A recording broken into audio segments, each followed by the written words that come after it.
प्रतिष्ठिता मनो मे वाचि प्रतिष्ठितम् आविराविर्महेति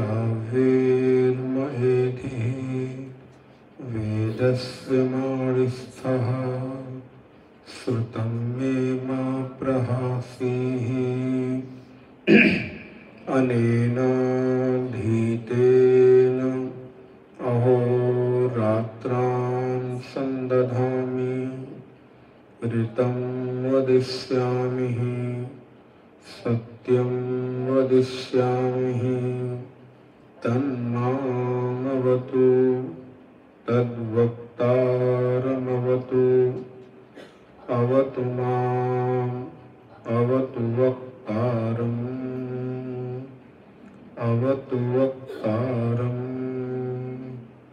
ॐ शान्ति शान्ति शान्तिः।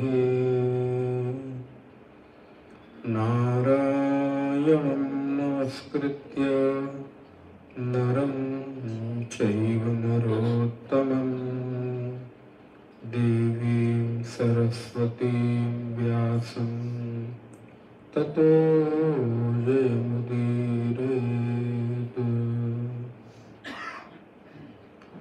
सदाशिवसमारम्भां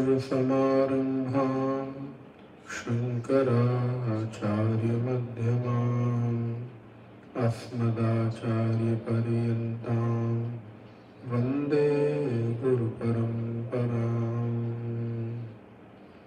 वागर्थाविव सम्पृक्तो वागर्थप्रतिपत्तये जगतः पितरो वन्दे पार्वती परमेश्वरौ। या देवी सर्वभूतेषु स्मृतिरूपेण संस्थिता नमस्तस्यै नमस्तस्यै नमस्तस्यै नमो नमः। नारायण। मंगलाचरण का पाठ। ओम तपो भिक्षेण पापानां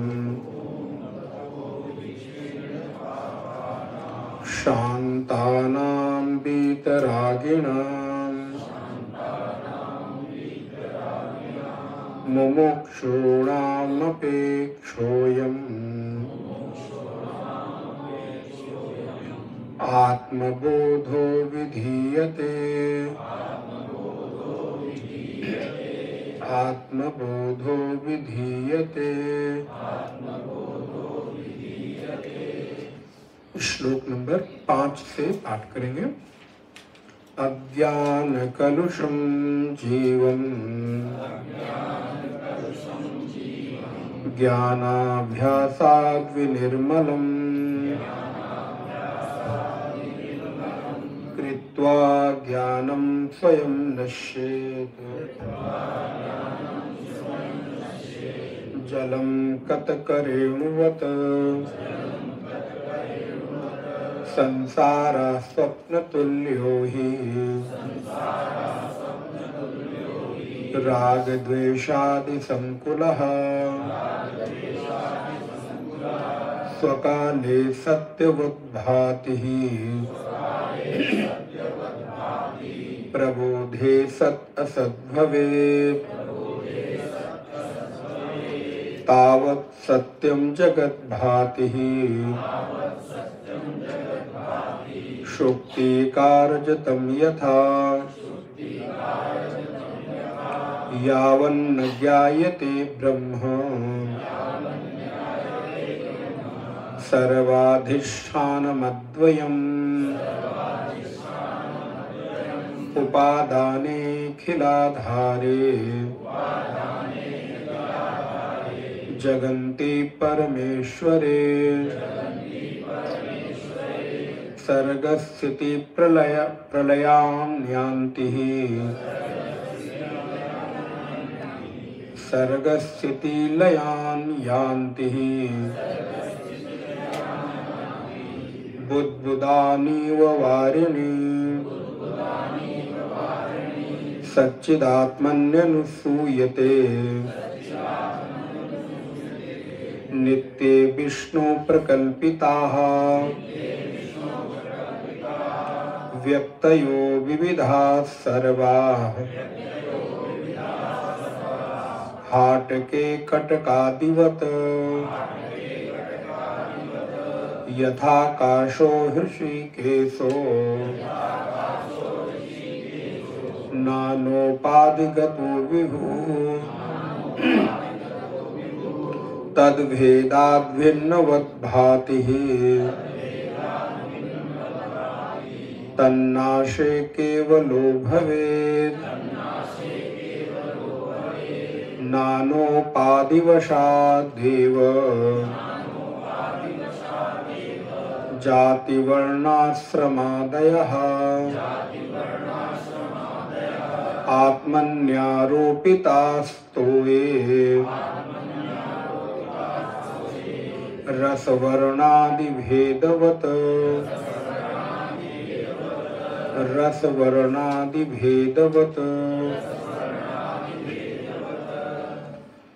भगवत्पाद आचार्य शंकर कहते हैं, जैसे बादलों के ढक जाने से, बादलों के द्वारा सूर्य को ढक लेने से हम कहते हैं कि आज सूर्य नहीं दिखाई दे रहे हैं, उसी प्रकार आज नाना प्रकार की परिच्छिन्नताओं के कारण, अज्ञानताओं के कारण, नाना प्रकार के उपाधियों के कारण आत्मा ढक गई है। उपाधियां हमने ओढ़ रखी हैं। आज अगर हम किसी को पूछें तो सब अपनी अपनी उपाधि का परिचय देते हैं, अपना कोई परिचय नहीं देता। आज आप किसी को भी नाम से जानते हैं, उसके पद से जानते हैं, उसके गुण से जानते हैं। इसके अलावा किसी का कोई परिचय हो तो मुझे बताइए, विचार करिए। थिंक, नाम, रूप, गुण, पद। नाम नहीं जानते तो आप कहेंगे अच्छा वो जो सांवले से हैं, छोटे से हैं, बड़े से हैं, मोटे से हैं, पतले से हैं। अच्छा वो जो वहाँ उस ऑफिस में काम करते हैं, अच्छा वो जो डॉक्टर हैं, अच्छा वो जो इंजीनियर हैं, या अच्छा वो जो अमुक मोहल्ले में, उस गली में, उस तीसरे चौथे मकान में रहते हैं, तो नाम से जानते हैं। या अच्छा वो बड़े सज्जन व्यक्ति हैं, अच्छा वो जो उन्होंने एक बार घोटाला किया था वो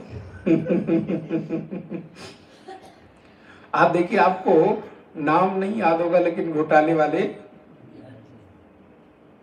तो आप किससे जानते हैं? नाम से, रूप से, गुण से, स्वभाव से। ये दो चार चीजें, इसके अलावा आपके पास परिचय का कोई माध्यम नहीं है। लेकिन यथार्थ में बोले, यथार्थ में तो आत्मा का जो परिचय है वो उपाधि रहित है। आज हमने उपाधियों से अपने आप को घेर रखा है, और ये आत्म तत्व, आत्मदेव बेचारे पंच कोशों से घिरे हुए हैं, तीन अवस्थाओं से घिरे हुए हैं। तीन प्रकार की हमारी जो जागृत, स्वप्न और सुषुप्ति अवस्था है। पंचकोश, अन्नमय कोश, मनोमय कोश, प्राणमय कोश, विज्ञानमय कोश और आनंदमय कोश। और हमारी 3 प्रकार की अवस्थाएं होती हैं, या तो हम जागृत में होते हैं, या स्वप्न में होते हैं, या सुषुप्ति में होते हैं। 3 शरीरों से घिरा हुआ है। बोले 3 शरीर? हमारे पास एक ही शरीर है। नहीं नहीं, आपके पास 3 शरीर हैं, एक स्थूल, एक सूक्ष्म और एक कारण। इस शरीर के भीतर शरीर, उस शरीर के भीतर शरीर के भीतर शरीर, अर्थात 3 शरीर हैं आपके इस के भीतर, स्थूल शरीर को लेकर। एक है स्थूल शरीर, एक है सूक्ष्म शरीर और एक है कारण शरीर। तो आत्मदेव तो बेचारे कितनी सारी ही चीजों से दबे हुए हैं। कराते हैं कभी कभी कि हमको जरा हटाओ, निकालो भाई, यार तुम लोग इतना दबा के क्यों रखे हो। आप देखो कोई चीज नीचे दब जाए तो कितनी कराहती है बाहर निकलने के लिए। और पढ़िए तो पढ़िए, आपका कोई कपड़ा, कोई सामान अगर कहीं पड़ा हुआ है महाराज, तो वर्षों वर्ष वो दबा ही पड़ा रहता है। वो भी सोचता है कभी हमको भी निकालो, हमको भी पहनो, फोटो वोटो खिंचा के कहीं डालो। बोले महाराज खरीदा तो था बड़े चाव से, जब तक नहीं मिल गया था तब तक बेचैन थे, चैन नहीं पड़ रहा था। ये साड़ी जब तक न मिल जाए, ये सूट जब तक न मिल जाए, ले आके अलमारी में रख दिया। और कई बार महाराज कहीं से आए और कपड़ा उसी पे भर दिया, वो पता चला नीचे दब गई। अब वो इंतजार कर रही है कि कब मेरा समय आएगा, मेरा भी तो कभी मौका आए कि मुझे भी पहना जाए, फोटो खिंचाई जाए, सेल्फी उल्फी डाली जाए जरा। तो बोले महाराज वो दब गई तो दब गई, प्रतीक्षा कर रही है। ऐसे आत्मदेव भी प्रतीक्षा कर रहे हैं, मालूम है आपको, कि मुझे पंचकोशों से हटाओ, मुझे तीनों शरीरों से हटाओ, मुझे तीनों अवस्थाओं से हटाकर मुझे स्वतंत्र कर दो, मुझे मेरे स्वरूप में आने दो। लेकिन हमने अन्नमय, प्राणमय, मनोमय, विज्ञान में, आनंद में, जागृत, स्वप्न, सुषुप्ति, स्थूल, सूक्ष्म, कारण, इन तीनों अवस्थाओं, तीनों शरीरों, पंचकोशों में आत्मदेव को दबा के रखा हुआ है। तो धीरे धीरे क्या करें? पूरे धीरे धीरे अपने कोश माने होता है संदूक।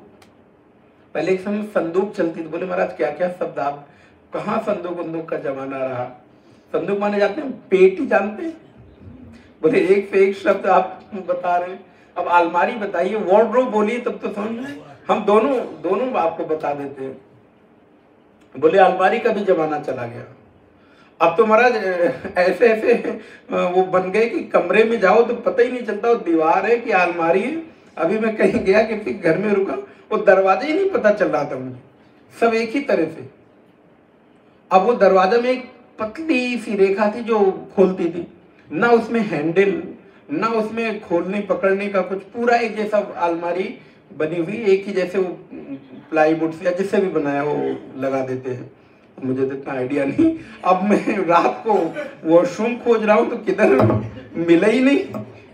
अब वो सारे दरवाजे धक्के दे दे के उसको खोलो तो पता चला कि महाराज उसी दरवाजे, अलमारी के बीच में एक दरवाजा बना है जो आपको भीतर ले जाता है। अच्छा, जब उसको दबा के खोले तो अंदर जाके देखो तो महाराज वॉशरूम क्या कि पूरा कमरा था, एक बड़ा सा 10 बाई 10 का कमरा रहा हो।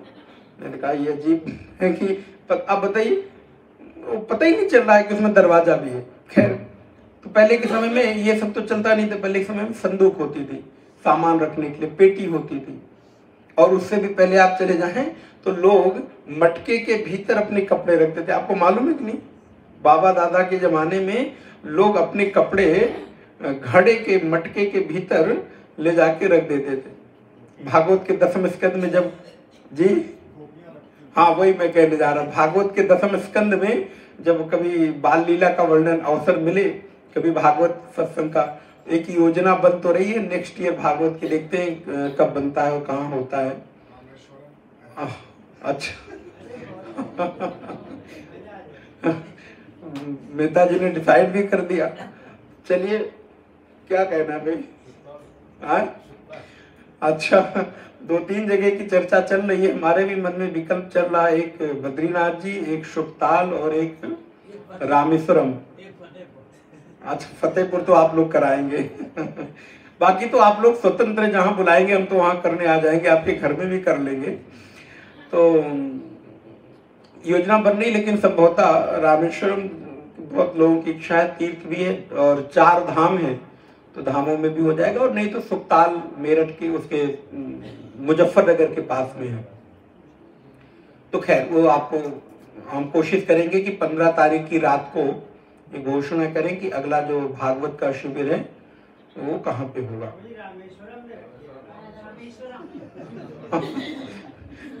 रामेश्वरम की संख्या ज्यादा लग रही है रामेश्वरम वाले कितने लोग हैं भाई?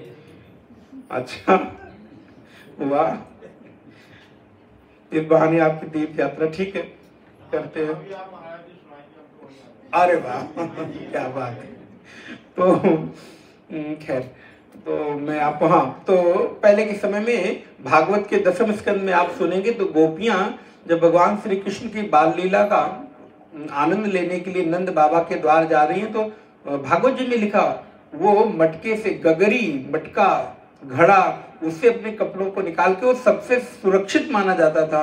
बोले प्रेस, बोले महाराज प्रेस की क्या बात है, तो जितनी जगह से चाहो उतनी जगह से वो प्रेस हो हर जगह से। उसको पहन के गोपियां भगवान के यहाँ गई। तो खैर, तो पहले के समय में अनाज आदि रखने का या कोई बहुमूल्य वस्तु रखने का साधन यही था। धीरे धीरे परिवर्तन हुआ। तो आत्मदेव भी इन सारी चीजों के नीचे दब गए हैं। क्या करें? बोले धीरे धीरे करके अन्नमय कोश, फिर मनोमय कोश। अभी सबका वर्णन करना संभव नहीं है, समय का अभाव, आप समझ सकते हैं, मैं नाम ही ले दे रहा हूं। प्राणमय कोश, विज्ञानमय कोश और आनंदमय कोश। ध्यान रखिए, आत्मदेव कई बार आपको प्राप्त होने के पहले माया का भ्रम आपको होता है। आपको थोड़ा सा ध्यान करेंगे, थोड़ी सी साधना उपासना करेंगे तो आपको थोड़ा थोड़ा आनंद की अनुभूति होगी और आपको लगेगा कि यही तक आत्मा की गति है, यही अंतिम लक्ष्य है। बोले नाना, आत्मदेव तो आनंदमय कोश के भी विपरीत अलग हैं, आनंदमय कोश से भी व्यतिरिक्त हैं। तो जब साधक धीरे धीरे उनका निरीक्षण करता है ध्यान के माध्यम से, तो फिर आत्मदेव प्रकट हो जाते हैं, वैसे ही जैसे बादलों के हटने से सूर्य भगवान। श्लोक नंबर 5 में कहते हैं, मैं थोड़ा जल्दी जल्दी चलने की कोशिश करूंगा। अज्ञान कलुषम जीवम ज्ञानाभ्यासाद विनिर्मलम कृत्वा ज्ञानम स्वयं नश्येत जलम कत करेणुवत्। अद्भुत अद्भुत दृष्टांत भगवान शंकराचार्य देते हैं। एक दृष्टांत देते हैं, पहले के समय में आरओ नहीं हुआ करता था, लोगों को इतना शुद्ध पवित्र जल उपलब्ध नहीं होता था।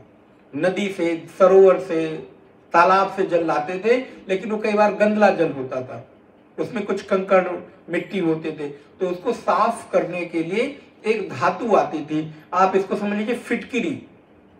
आपने देखा होगा, फिटकिरी को अगर पानी में आप ऐसे ऐसे चला दीजिए या फिटकिरी डाल दीजिए, तो फिटकिरी का ये स्वभाव है कि वो जल में जितनी भी गंदी वस्तुएं हैं, मिट्टी है, कचरा है, वो सबको धीरे धीरे धीरे काटते हुए वो नीचे जल के नीचे उस पात्र के पेंदी में, पात्र के निचले तल में ले जाकर बैठा देती है।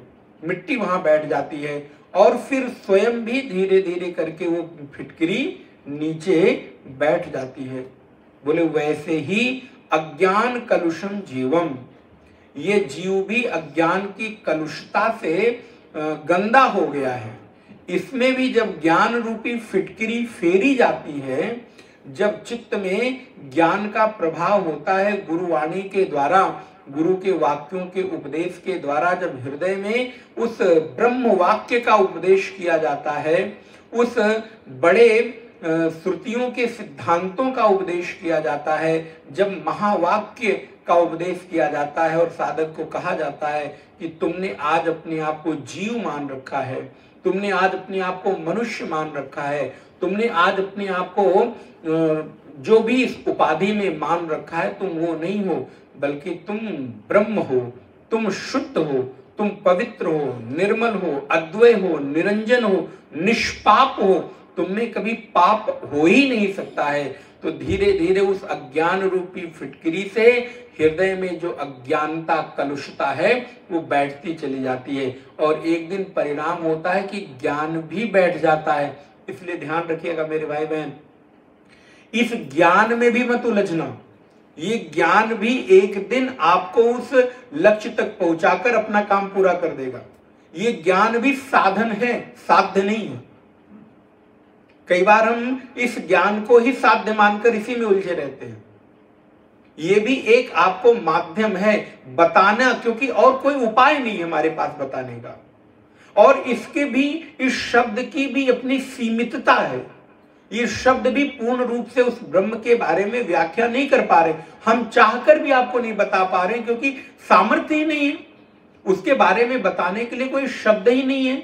वो जो असीमित हो उसको सीमित शब्दों में कैसे व्याख्यायित किया जा सकता है? ये तो बस केवल एक बताने की कोशिश है, और सारे लोग यही करते हैं। गोस्वामी जी कहते हैं, स्वयं सब जानत प्रभु प्रभुता से। ये पंक्ति मुझे बड़ी पसंद है, बड़ी अच्छी लगती है मानस की। सब जानत प्रभु प्रभुता सोई, तदपि कहे बिनु रहा न कोई।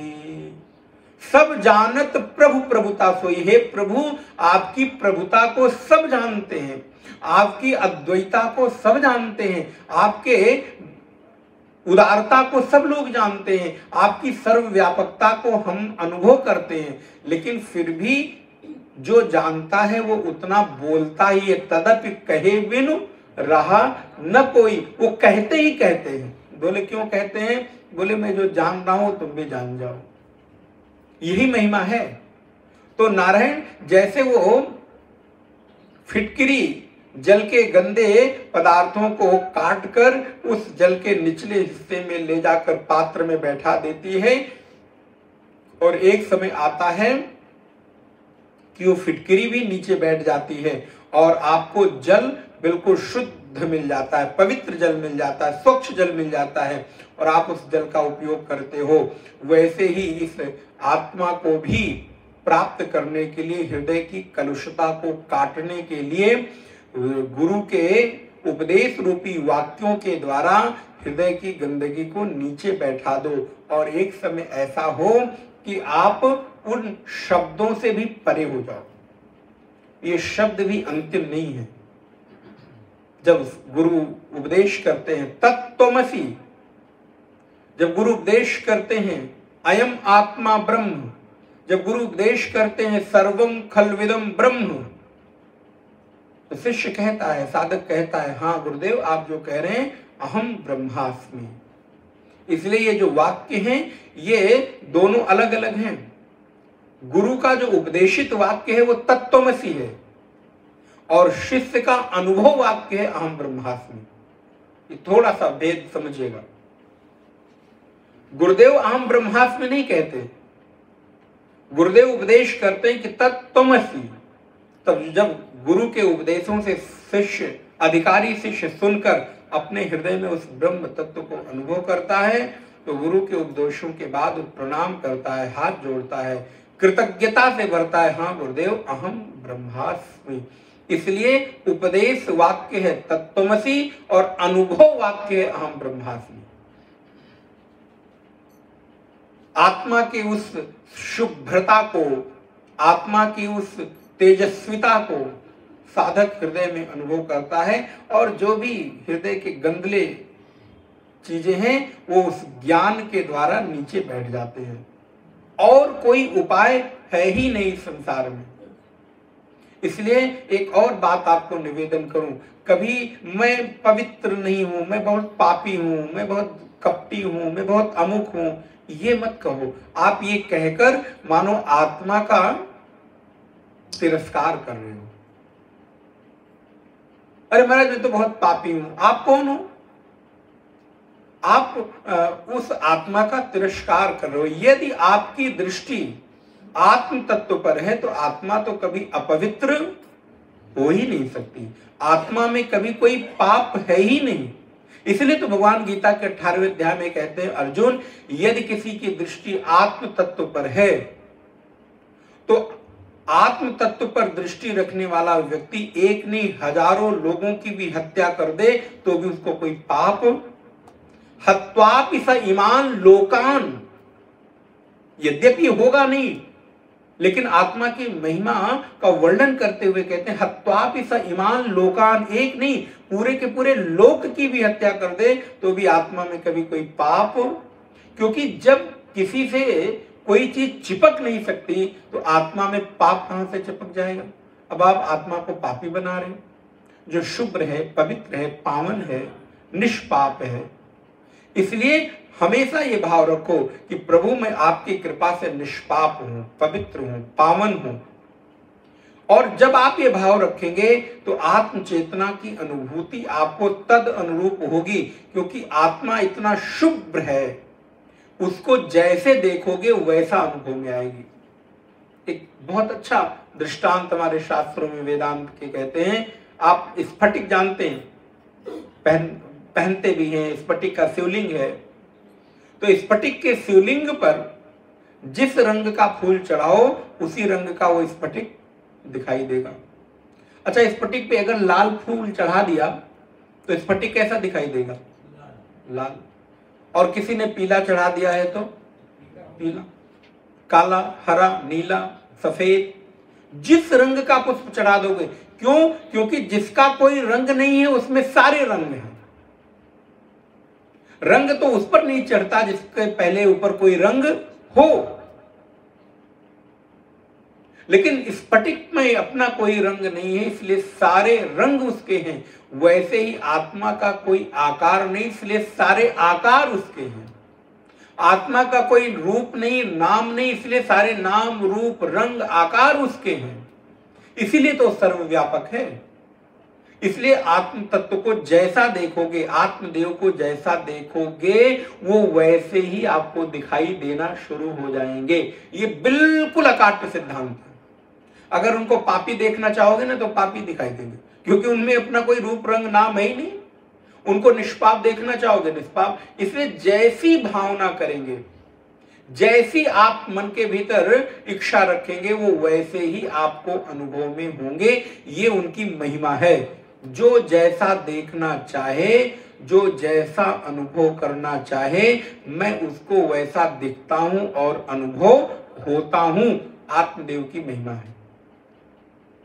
लाल फूल चढ़ाने वाला कहता है कि शिवलिंग लाल है तो झूठ नहीं बोल रहा है, लेकिन पीला वाला कहेगा नहीं नहीं शिवलिंग पीला है, लाल नहीं है। तो कौन सही कौन गलत? ना कोई सही है ना कोई गलत है, क्योंकि तुमने पीला चढ़ाया तुमको पीला दिख रहा है, तुमने लाल चढ़ाया तुमको लाल दिख रहा है। इसीलिए तो आत्मा के बारे में इतना विस्तार से वर्णन है। कई बार आप लोग भी या समाज के लोग चिंतन करते हैं कि हमारे यहाँ एक देव की उपासना क्यों नहीं, इतने सारे देवता हैं। अन्य धर्मों के साथ जब कंपेयर करते हैं, अरे भैया आपने क्या किया, उस विराट व्यापक को एक जगह सीमित कर दिया है। तुम्हारे चिंतन की उदारता थोड़ा ना है। हमने जैसा अनुभव किया वैसा पाया, वैसा बता दिया। ये आत्मदेव की सर्वव्यापकता है, ये उनकी महिमा है कि जो जैसा देखना चाहे। और फिर क्या किया आपने? एक नाम, एक रूप दे दिया। सभी का हृदय अलग है, सभी के संस्कार अलग हैं, सभी की पसंद नापसंद अलग है, सभी की योग्यता अलग है, लेकिन अब आपने सबको एक ही कैटेगरी में ले आकर खड़ा कर दिया। लेकिन हमारे वैदिक सनातन धर्म के ऋषियों ने चिंतन किया, बोले नहीं, तुम जैसा देखना चाहो, जिस रूप में देखना चाहो उस रूप में तुम्हें अनुभव में आएगा। एक नाम बोले नहीं, सारे नाम उसी के हैं। एक रूप बोले नहीं, सारे रूप उसी के हैं। अनेक रूप रूपाय विष्णवे प्रभ विष्णुवे, सारे नाम रूप रंग उसी के हैं।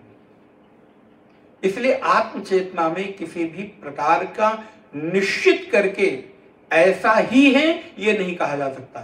कोई कहेगा बड़ा है तो जी बड़ा है, सच, तुम सच कह रहे हो। इसलिए हम लोग कभी किसी के अनुभव को झूठा नहीं बताते। भाई आपका अनुभव ठीक है, वो एक कथा आपने सुनी होगी, एक अंधे व्यक्ति के सामने हाथी आ गया, उसको कुछ दिखाई नहीं दे रहा था, तो हाथी को उसने पकड़ा। तो क्या कहता है, हाथी के पैर को पकड़कर जब देखा तो कहता है हाथी खंबे के जैसा है। दूसरे ने पकड़ा पूंछ, बोला वो सर्प के जैसा है, वो एक रस्सी के जैसा है। किसी ने सूंड पकड़ा, किसी ने कान पकड़ा। तो वह हाथी वैसा ही तो है जिसको जैसा जिसने पकड़ा। अभी हम सारे लोग क्या हैं?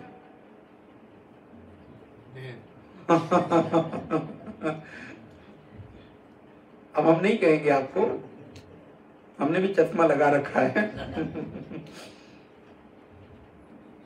लेकिन जिसका जैसा अनुभव है वो वैसा ही तो कहेगा।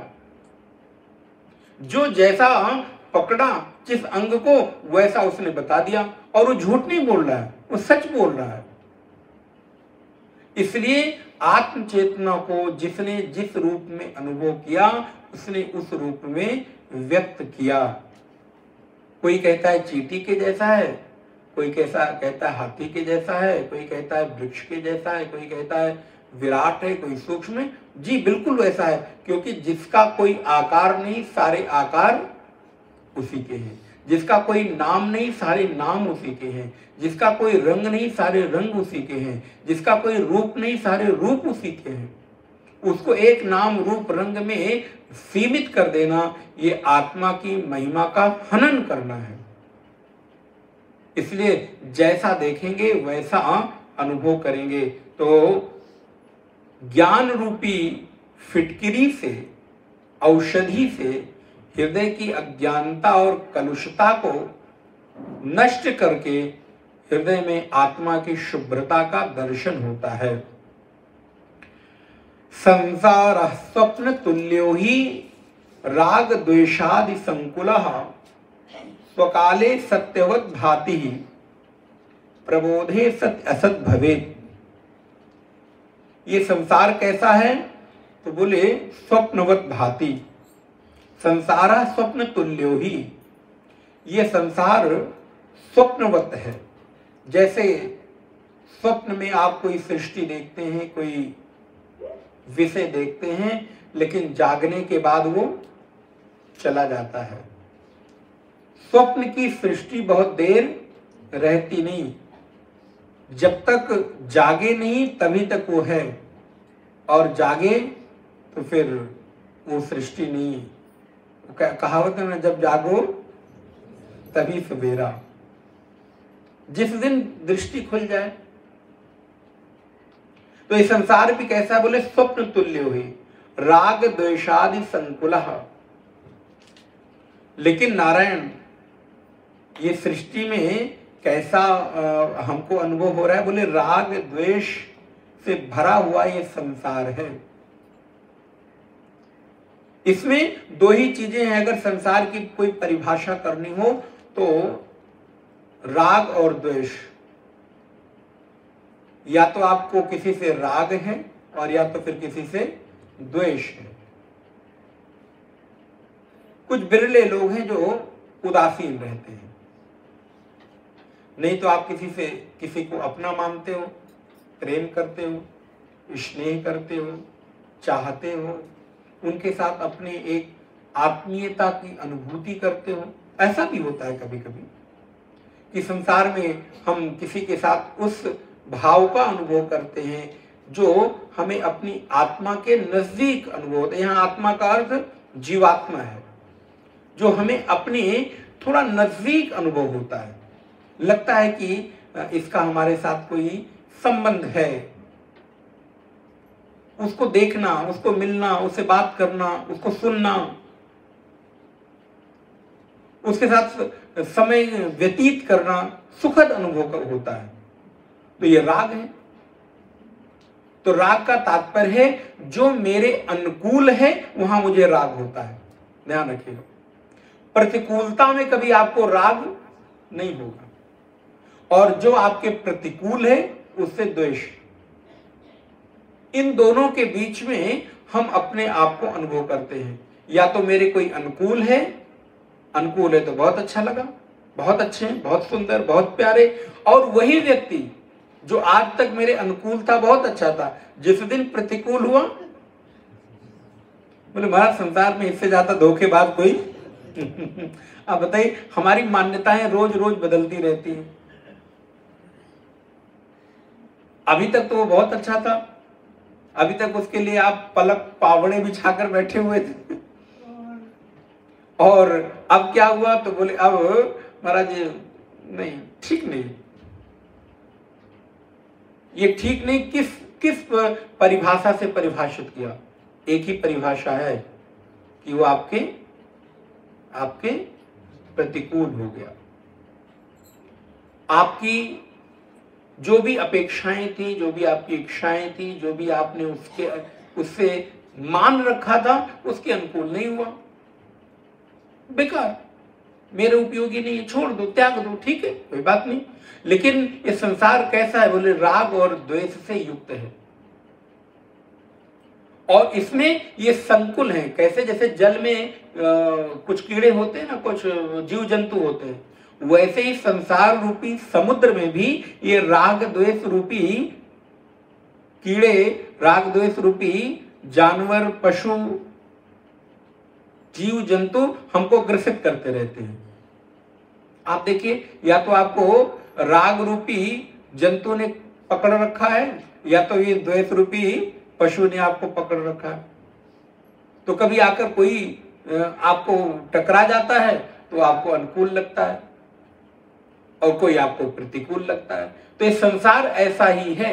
और बड़ी मजे की बात है, हमारी मान्यताएं व्यक्ति के लिए पल पल बदलती रहती हैं। आज कोई व्यक्ति मेरे लिए अच्छा है और कल वही व्यक्ति हमारे लिए, और हो सकता है आने वाले 2 साल बाद फिर वही व्यक्ति मेरे लिए। बोले महाराज क्या करें? अब इस पर भी एक सुंदर विचार आ रहा है मेरे मन में, लेकिन समय का अभाव मैं देखता हूं। ये पता है, ये आपकी मजबूरी है, ये आपकी विवशता है कि जो आपके अनुकूल नहीं है, कई बार उन पर भी आपको भरोसा करना पड़ता है, ना चाहते हुए भी। क्यों? क्योंकि आप जिस मनुष्य जीवन में रह रहे हैं, वहां पर भरोसा करना आपकी मजबूरी है, ना चाहते हुए भी। एक बार भरोसा टूटता है, फिर भी आप जानते हुए भी आप भरोसा करते हो। एक बार कोई व्यक्ति आपके लिए प्रतिकूल हुआ, एक बार किसी व्यक्ति के व्यवहार से आपको कष्ट हुआ, एक बार किसी व्यक्ति के व्यवहार से आपको पीड़ा हुई, दुख हुआ, और मन नहीं है उसके साथ व्यवहार करने का, लेकिन न चाहते हुए भी आपको व्यवहार करना पड़ता है। ये आपकी विवशता है, ये आपकी सामर्थ्य है। हम अपने आप को बहुत सामर्थ्यवान मानते हैं ना, कि मेरे जैसा कोई बुद्धिमान नहीं, ज्ञानवान नहीं, मेरे जैसा कोई समझदार नहीं। आपकी सामर्थ्य है, आप देखिए कहां आपकी सामर्थ्य है जो आप उसका उपयोग कर रहे हो। त्याग करके दिखाओ, छोड़ करके दिखाओ। बोले महाराज संभव नहीं है। तो भरोसा करना आपकी मजबूरी है। बार बार भरोसा टूटता है, लेकिन बार बार उन पर भरोसा करना पड़ता है, और बार बार राग और द्वेष के संकुल में उलझना पड़ता है। बार बार राग द्वेष के इस संसार में हमको जकड़न हो जाती है। लेकिन ये संसार कैसा है? बोले स्वप्न की जैसा, क्षणिक है। स्वप्न कितनी देर का? थोड़ी देर का। आप देखिए, पूरी रात भर में आप न जाने कितने कितने सपने देखे। एक बार सपना देखा क्या कि बोले महाराज एक हाथी ऊंची हील की सैंडल पहनकर, छोटी सी स्कर्ट पहनकर कैटवॉक कर रही है। अब ये सपना देख लिया, अब इसका क्या कोई लॉजिक है?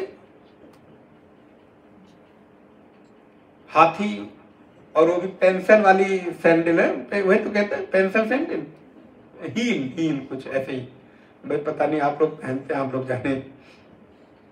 और वो भी कैसी? बोले छोटी सी स्कर्ट पहनी। अब सोचो, एक इतनी बड़ी सी हाथी और छोटी सी स्कर्ट पहनी हो, वो भी लाल रंग की स्कर्ट, और उसने कुछ थोड़ा डेंट पेंट भी करा लिया हो। लाल पीला नीला रंग पुताई उताई करा ली हो। वो भी जाती होंगी, कहीं सेंटर उनके भी बने होंगे, जैसे आपके रंगाई पुताई सेंटर है ना, गली गली में खुले हुए रहते हैं, बोले वैसे उनके भी कहीं होंगे जरूर। पर अब वो भी अगर महिला है, स्त्री है, तो उसकी भी दीक्षा होती होगी पुताई करने की, आपकी थोड़ा होती है। तो बोले महाराज सपना क्या देखा? बोले ऊंची हिल की पेंसिल सैंडल, स्कर्ट, हाथी, और वो भी क्या कर रही है? तो बोले वो फैशन शो में उस पर क्या वॉक करना, क्या कैट वॉक करना, कुछ भी जो आप सब लोग समझते हैं समझ लीजिए। अब ये क्या है? बोले ये स्वप्न देखा। जागे तो कहीं न हाथी है, न फैशन शो है, न कुछ है। अब ये स्वप्न है तो है, आपने देखा? बोले हाँ देखा। कैसे देखा? बोले आपने दिन भर में बहुत सारी चीजें जागृत अवस्था में देखी, वो जागृत अवस्था में देखी गई अलग अलग चीजें आपके स्वप्न में आके एक साथ गड्डम गड्ढ हो गई, मिल गई। आपने हो सकता है जागृत अवस्था में हाथी देखा हो अलग, किसी छोटी सी बिटिया को, कन्या को शर्ट पहने देखा हो अलग, किसी महिला को आपने वो हील पहनी हुई देखी हो अलग, और कहीं आपने टीवी में या अथवा किसी शो में आपने फैशन वॉक करते हुए देख लिया हो अलग। वो क्या हुआ? बोले सब चीजें आपने देखी थी। और ये भी सच है, जो आपने जागृत अवस्था में नहीं देखी है वो स्वप्न में कभी आ नहीं सकती। आज देखी हो, कल देखी हो, 10 साल पहले देखी हो, ये जिम्मेदारी पूर्वक बोल रहा हूं। आप भले जागृत अवस्था में देखकर उन चीजों को भूल गए हो, वैसी ना देखी हो तो वैसे मिलती जुलती कुछ रिलेटेड चीजें देखी हो, वही आपके स्वप्न में दोहराती है। क्योंकि स्वप्न भी एक संसार है, और स्वप्न का संसार जागृत के संसार से संचालित होता है। स्वप्न का संसार अपना कोई इंडिपेंडेंट, उसकी वैयक्तिक सत्ता नहीं है। स्वप्न आपके जागृत संसार पर ही निर्भर है। जो जो आप जागृत अवस्था में देखते हैं वही वही स्वप्न में आपको दिखाई देता है। ये बात अलग है कि जागृत अवस्था की अलग अलग चीजें एक साथ मिलकर आपको दिखाई दे। अब आप देखिए, कभी विचार करिए, ऐसा स्वप्न आया हो तो, और फिर पुनर्जन्म के भी संस्कार वो आप भूल सकते हो, लेकिन आपने जो चीज देख ली वो आपके चित्त में अंकित हो गई। क्योंकि आपके भीतर, अभी मैंने कहा ना, 3 शरीर है। एक स्थूल शरीर जो अन्नमय कोश है, एक है सूक्ष्म शरीर जो 24 तत्वों से बनता है, उसके भीतर एक है मन, बुद्धि, चित्त और अहंकार, पंच ज्ञानेन्द्रियां, पंच कर्मेंद्रियां, पंच विषय, पंचभूत और 4 अंतःकरण।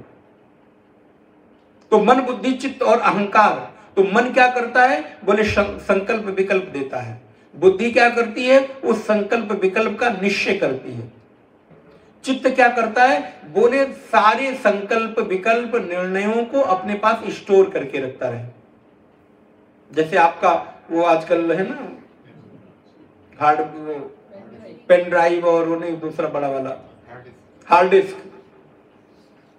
हार्ड डिस्क में जैसे आपने सब भर के रख दिया, अब 10 साल बाद भी देखेंगे तो आप भूल गए होंगे कि मेरे पास है कि नहीं है, लेकिन उसने अपने पास सुरक्षित करके रखा है। जैसे ही वो फाइल आपने क्लिक की, सब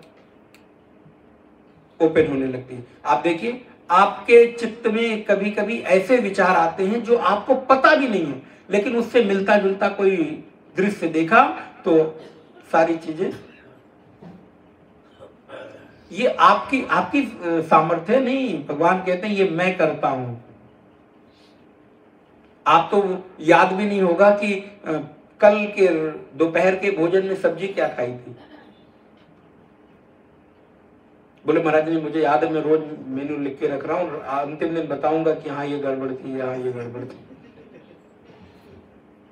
चलो अब यहाँ के नहीं बताते, घर से क्या खा के निकले थे, 3 दिन पहले पार्टी किया था तो वहां क्या खाया था। बोले महाराज हमारी तो स्थिति है कि 3 दिन पहले हमने क्या पहने थे, क्या खाए थे, किससे मिले थे, कहां गए थे, ये भी याद नहीं है। तो आपके अपने चित्त के संस्कार याद रहेंगे, लेकिन आप भूल सकते हो मेरे भाई। लेकिन उस चित्त में जो चीज चली गई ना, लेकिन भगवान कहते हैं चिंता मत करो, इसका भी ठेका मैंने ले रखा है। भगवान देखो कितनी जिम्मेदारी ले रखे हैं। गीता के 15वें अध्याय में भगवान कहते हैं मत्ता स्मृतिर ज्ञानम अपोहनम चा। अर्जुन, मैं स्मृति देता हूं, मैं ज्ञान देता हूं और मैं ही अपोहन कर देता हूं। जब जरूरत होती है तो उसको भुला देता हूं और जब आवश्यकता होती है तो फिर तुम्हें तुम्हारे पूर्व जन्म के कार्यों कर्मों के साथ वर्तमान में उसका संयोग करा देता हूं। मैं पूर्व जन्म की स्मृतियों का वर्तमान के कर्मों के साथ संयोग कराकर तुम्हारे अनुकूल परिस्थितियों का निर्माण कर देता हूं। आप देखिए, आपके हाथ में कुछ बहुत होता नहीं है, आप करना बहुत कुछ चाहते हो लेकिन होता नहीं। नियति की व्यवस्था पहले से निर्धारित है। मैं पूर्व जन्म के कर्मों का वर्तमान के साथ संयोग कराता हूं और फिर तद अनुरूप वैसी परिस्थिति और जो तुम्हारे लिए उपयोगी है, अनुकूल है, वैसा वातावरण निश्चित कर देता हूं। और जरूरत पड़ती है तो किसी चीज को याद दिलाता हूं और जरूरत पड़ती है तो अपोहन कर देता हूं। मत्तः स्मृतिर ज्ञानम अपोहनम च। 15वां अध्याय। ये भी कार्य कौन करता है? बोले भगवान ही कर रहे हैं। हमारी चित्त की वृत्तियों का स्मरण और अपोहन, भुलाना। अच्छा आप देखिए, अगर आपको अपने जीवन के, जस्ट इमेजिन, आपके अपने जीवन के अभी तक बीते हुए जितने भी समय हैं, बीती हुई जितनी भी परिस्थितियां हैं, सब याद रहें एक साथ एक समय, आपकी स्थिति क्या होगी? लेकिन क्या हुआ? बोले काल के साथ सब विस्मृत हो गया। पीछे बीती हुई बहुत सारी ऐसी दुखद स्मृतियां होंगी, विषम परिस्थितियां होंगी, लेकिन आज वो नहीं स्मरण में है और हम ठीक से, बहुत सारी सुखद भी होंगी, बहुत सारे अच्छे समय भी होंगे, वो भी याद नहीं है। भगवान कहते हैं ये मेरी जिम्मेदारी, उसको छोड़ दो। भोजन मैं कर लेता हूं, उसके 4 घंटे के बाद भूख लग जाएगी। उस भोजन करने तक का पुरुषार्थ आपका है, भोजन को पचाने का काम कौन कर रहा है? आपके पास क्या पुरुषार्थ है? आप तो कुछ अधिक हो गया तो डाइजिन और ये खा के उसको थोड़ा कुछ करने की कोशिश करते हो और वो भी परेशान हो जाते हो एक ही बार में। लेकिन आप सोचो, नित्य सुबह दोपहर शाम, भगवान कहते हैं पचामि अन्नम चतुर्विधम अहम वैश्वानरो भूत्वा प्राणिनाम देहमाश्रितः प्राणः पान समायुक्तः पचामि अन्नम चतुर्विधम। तुम्हारे द्वारा खाए गए जितने भी प्रकार के अन्न हैं, भोज्य पदार्थ हैं, सबकी जिम्मेदारी मेरी है। मैं वहां बैठकर वो कर रहा हूं। तो अंतर्यामी परमात्मा भीतर बैठकर आपकी सारी चीजों का नियंत्रण कर रहे हैं। इसलिए उस परमात्मा का एक नाम अंतर्यामी भी है, जो अंतर में बैठकर यमन करता है, नियंत्रित करता है। अंदर भीतर बैठकर सारी चीजों को देख रहा है। इसलिए चित्त पटल पर पड़ी हुई स्मृतियों को आप भूल सकते हो, लेकिन आपका चित्त कभी उसको डिलीट नहीं करता। और बड़े मजे की बात, बाहर का आपका हार्ड डिस्क, पेन ड्राइव भर जाएगा, लेकिन आपके चित्त की स्मृति का कोश कभी भरता, कभी हैंग नहीं होता महाराज। कोई वायरस नहीं, किसी किसी को घुस जाए तो बात अलग की। इतने रूप आपने देख लिए, इतने दृश्य देख लिए, इतनी स्मृतियां आपके चित्त पे गई, लेकिन अभी तक चित्त भरा नहीं। वहां पर अनंत जीबी डेटा स्टोर हो सकता है, कोई लिमिटेशन नहीं है, और जरूरत पड़ने पर सेकंड नहीं लगता। सेकंड के पहले आपकी सारी स्मृति सामने आ जाती है। विचार करके देखिए, जीवन हम लोग असल में ध्यान नहीं देते हैं, इसलिए भगवान की कृपा का अनुभव नहीं होता। हमको लगता है कोई किसी ने कुछ कर दिया और ये काम बन गया तो हमारी बहुत बड़ा कृपा हो गई। नहीं, आप देखिए भगवान की कितनी बड़ी कृपा है आपके जीवन के लिए। क्षण क्षण अगर आप भगवान को आभार और धन्यवाद दो तो भी कम है, जिस उन्होंने आपके जीवन को इतना व्यवस्थित कर रखा है। रात को सोते समय कभी कोई एक विचार यदि आ जाता है और वो जल्दी जाता नहीं, भूलता नहीं, उसी में घूमता रहता है, तो पूरी रात खराब हो जाती है। पूरी रात पलटते रहते हैं, करवटें लेते रहते हैं, लेकिन निद्रा। और आप सोचो अगर जीवन की सारी यादें एक साथ आपके बनी रहें तो क्या दशा हो आपकी। इसलिए भगवान कहते हैं मैं करता हूं, कृत्वा ज्ञानम स्वयं नश्येत जलम कत करेणुवत। संसार स्वप्न तुल्य हुई, ये संसार स्वप्न के जैसा है। स्वकाले सत्यवत भाति प्रबोधे सत असत भवेत। स्वकाले, जिस समय स्वप्न देख रहे होते हैं उस काल में स्वप्न सत्य मालूम पड़ता है, लेकिन जैसे ही हम जागते हैं, प्रबोधे माने जागना, सती असत भवेत, वो सत्य असत्य हो जाता है। वैसे ही ये संसार भी अभी हमको सत्य मालूम पड़ रहा है। और अभी आप सुन रहे हो तो कहो, कई लोग ये भी सोच सकते हैं ये क्या फालतू, ये संसार झूठा है, ये तो कहने कहलाने की बातें हैं। स्वप्न को याद करिए, स्वप्न भी जब देखते हो तो आप कहते हो कि सत्य है, लेकिन जब जागते हो तो क्या होता है कि ये झूठा है। उसी प्रकार आज अभी अज्ञानता रूपी निद्रा में सो रहे हैं, इसलिए पूरा संसार, घर परिवार आपको सत्य प्रतीत हो रहा है। जिस दिन आप इस स्वप्न से जागोगे उस दिन कहोगे हाँ सच में ये भी तो झूठा था। स्वप्न की भांति ये संसार भी झूठा ही है। घर परिवार सब केवल और केवल एक संबंध निर्वाहन मात्र है, किसी के साथ किसी का कोई संबंध नहीं। आज है कल नहीं रहेगा, जब तक है तब तक उसका निर्वाहन कर लो, बस इतना ही है। जो आज आपका पुत्र है हो सकता है कल आपका शत्रु रहा हो, जो आज आपका पुत्र है हो सकता है आने वाले समय में आप उसके पुत्र हो जाओ। ये कथा आती है भागवत जी में। इंद्रद्युम्न नामक राजा है, उसका पुत्र मृत्यु को प्राप्त हो गया, नारद जी को बुलाया। विस्तार से नहीं सुना रहा हूं, जस्ट 2 लाइन। नारद जी ने उस जीव का आह्वान किया, जीव आया। नारद जी ने कहा देखो तुम्हारे पिता रो रहे हैं, तुम इस राज्य के राजा हो, होने वाले युवराज हो, तुम्हारे पिता तुम्हारी मृत्यु पर शोक मना रहे हैं, आओ तुम इस शरीर में धारण हो और यहाँ के राजा बनकर इसका सुख उपभोग करो।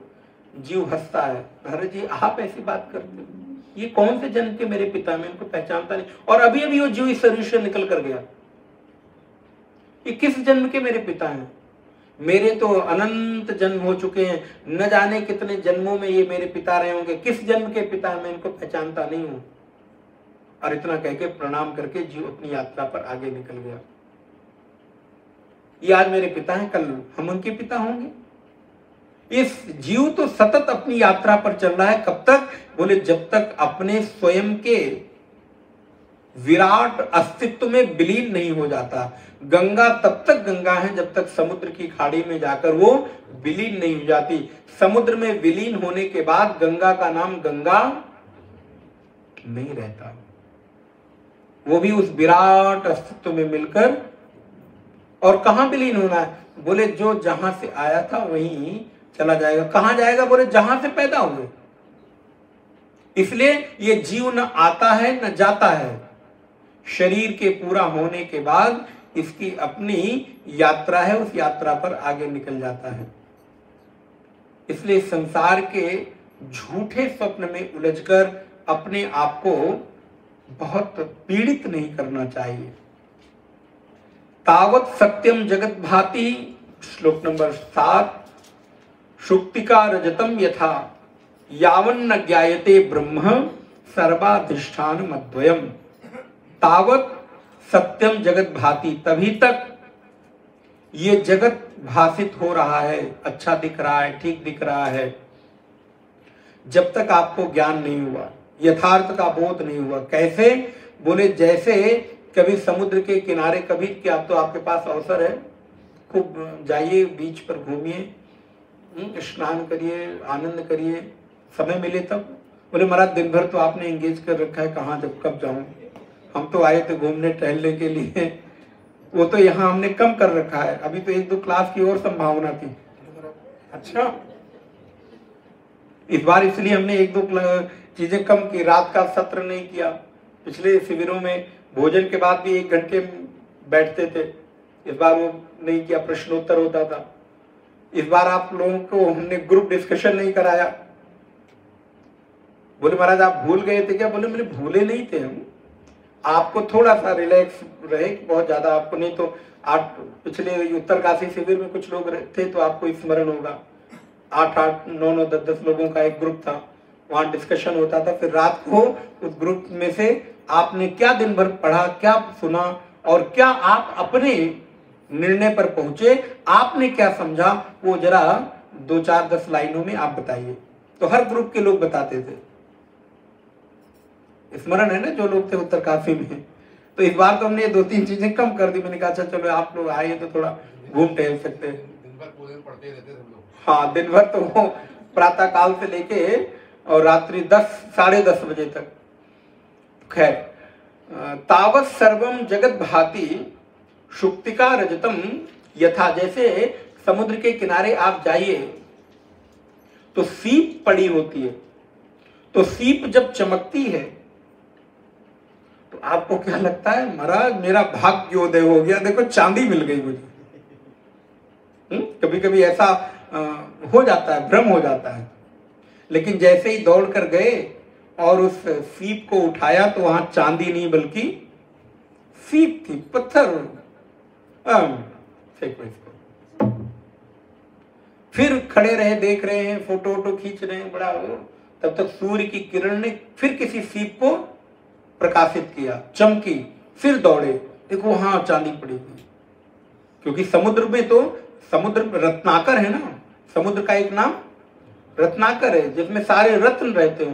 तो और रत्नाकर, समुद्र का भी कुछ लक्षण है, समुद्र कभी अपनी मर्यादा का उल्लंघन नहीं करता। इसलिए भगवान श्री राम को समुद्र की तरह धीर गंभीर बताया गया। ऊपर से समुद्र में बहुत लहरें आपको दिखाई देंगी, लेकिन भीतर से समुद्र बिल्कुल शांत है।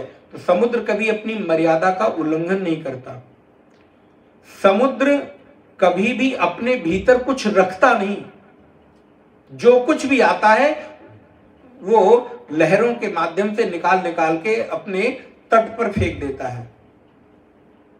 इसलिए उनको रत्नाकर कहते हैं। नाना प्रकार के रत्न निकल निकल कर बाहर आ रहे हैं।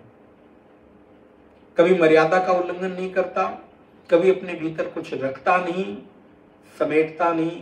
तीसरा सबसे बड़ा गुण, समुद्र कभी भी किसी को अपने में समाहित करने के लिए मना नहीं करता।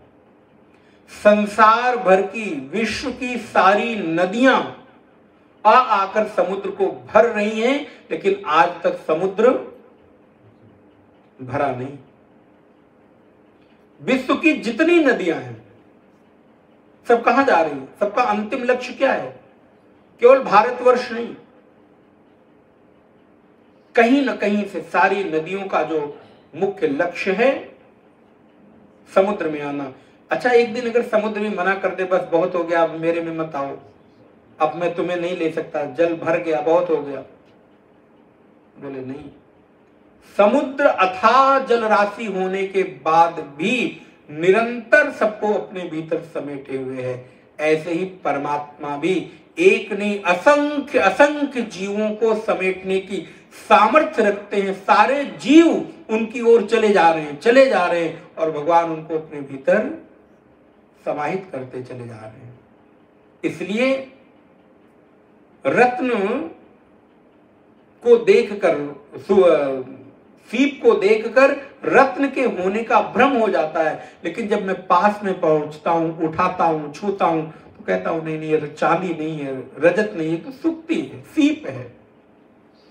बोले ठीक उसी प्रकार अभी हमें संसार में दूर सुख दिखाई देता है, इस व्यक्ति से मित्रता हो जाती ना, मजा आ जाता। ये व्यक्ति मेरा हो जाता ना तो सुख मिल जाता। और जैसे ही वो आपका हुआ, सारी जो चेष्टा थी पूरी हो गई। ध्यान रखिएगा, अब हर चीज एक विश्लेषण कर मांगती है। सुख की भी अपनी एक सामर्थ्य है। सुख तभी तक है जब तक कोई मिला नहीं है, मिलने के बाद वो सुख उसी समय से कम होना शुरू हो जाता है। कोई भी चीज, कोई भी व्यक्ति, कोई वस्तु, बाजार में जब तक वो वस्तु टंगी हुई थी तब तक लग रहा था ये ना मिल जाए मिल जाए, ये नहीं है तो हमारे पास कोई कपड़े नहीं है, ये नहीं तो हमारे पास कोई जूते नहीं है, ये नहीं तो हमारे पास कोई आभूषण नहीं है। और जैसे ही वस्तु आप खरीद कर लेकर आए, आपका सुख बस तभी तक था जब तक मिला नहीं था। मिलते ही उस वस्तु का जो यथार्थ है बोध हो गया और सुख चला गया। ऐसे किसी परिस्थिति में जब तक नहीं आए थे, आप कैसा होगा, ये होगा, अमुक होगा, लेकिन जैसे ही उस स्थान पर पहुंचे, बोले महाराज संसार का भी सुख दूर से बहुत अच्छा दिखाई देता है। दूर खड़ा हुआ व्यक्ति बहुत अच्छा, सुंदर, आकर्षक, और जैसे ही वो मिला तो उसका सुख, इसलिए संसार का सुख बहुत सीमित है। दूर से आकर्षित करता है, प्रभावित करता है, लेकिन मिलने के बाद उसकी सामर्थ्य पता चल जाती, फिर लगता है अरे कुछ भी तो नहीं। इसके लिए हम परेशान थे। हमें हमारी अपनी मूर्खता पर एक तरह से हंसी आती है कि मैं इसके लिए परेशान था। अरे इसमें तो कोई दम ही नहीं। इस व्यक्ति से मित्रता करने के लिए हम 10 साल तक परेशान रहे, और मित्र बन गया तो बोले खुश क्या, चलो छोड़ो यार, हटा दो।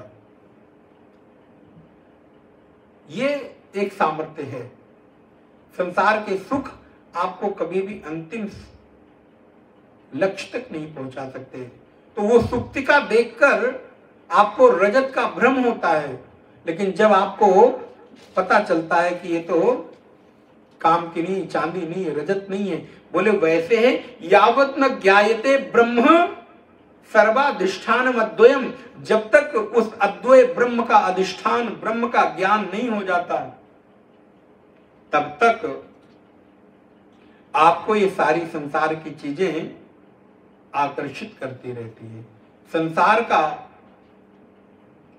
ज्ञान होते ही आपको, संसार में रहते हुए ब्रह्म का ज्ञान होते ही आपको इसका यथार्थ बोध हो जाता है। नहीं तो आप उस चांदी के, रजत के सुख में, उसकी प्राप्ति में आप निरंतर भ्रमण करते रहते हैं। उपादाने अखिलाधारे जगन्ति परमेश्वरे सर्गस्थिति लयान यान्ति बुदानीम वारिणी। जैसे जल में बुदबुदा उठता है, फेन उठता है, लेकिन जल का बुदबुदा उठ रहा है किसके कारण? जल के कारण। यदि जल ना हो तो उसमें फेन और बुदबुद, बुलबुला नहीं उठेगा। बोले वैसे ही परमेश्वर ही, परमात्मा ही जगत का आधार है। उन्हीं के कारण ये जगत हमको प्रतीत हो रहा है, सत्य मालूम हो रहा है। उन्हीं के कारण ये जगत स्थित है, पैदा होता है, और उन्हीं में वो जगत लीन हो जाता है। इसलिए इस पूरे संसार के मूलभूत आधार, उपादान कारण कौन है? बोले परमात्मा ही हैं। इसलिए परमात्मा के उस अद्वय रूप का बोध होने पर संसार अपने आप अपनी यथार्थता खो देता है। आपको उसको खोने की आवश्यकता नहीं होती। ओम पूर्णमदः पूर्णमिदं पूर्णात् पूर्णमुदच्यते पूर्णस्य पूर्णमादाय पूर्णमेवावशिष्यते। ओम शांति शांति शांति। हरि ओम। श्री गुरुभ्यो नमः। हरि ओम।